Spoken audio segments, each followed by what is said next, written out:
તો વિદ્યાર્થીઓનું અપાર આઈડી બનાવવા માટેનો પરિપત્ર શિક્ષણ વિભાગ દ્વારા જાહેર કરાયો છે। જો કે ઉચ્ચ અધિકારીઓના ઉતાવળના નિર્ણયના કારણે રાજ્યભરમાં વાલીઓ હેરાન થઈ રહ્યા છે અને આધાર કાર્ડ અને જન્મના દાખલામાં નામ સરનામું સરખું ન હોવાથી દરરોજ સવારથી જ ગીતા મંદિર ખાતે આરોગ્ય ભવનમાં આવેલી જન્મ મરણની ઓફિસમાં વાલીઓની લાંબી લાઈનો લાગી રહી છે। છેલ્લા 10 થી 15 દિવસથી દરરોજ 1000 થી 1200 જેટલા લોકો આરોગ્ય ભવન ખાતે આવે છે। તેમાંથી 700 અરજી સ્વીકારવામાં આવે છે।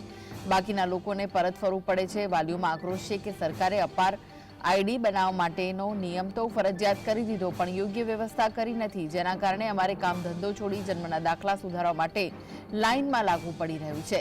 અમદાવાદ શહેરમાં ધોરણ 1 થી 12માં 9.5 લાખ જેટલા વિદ્યાર્થીઓ અભ્યાસ કરે છે। આ તમામ વિદ્યાર્થીઓના અભ્યાસક્રમની તમામ વિગતો ઓનલાઈન જોવા મળે તેના માટે અપાર આઈડી બનાવવામાં આવી રહ્યા છે। જો કે વિદ્યાર્થીઓના આધાર કાર્ડ અને ડાયસની વિગતો એક સરખી ન હોવાથી આઈડી જનરેટ થતું નથી।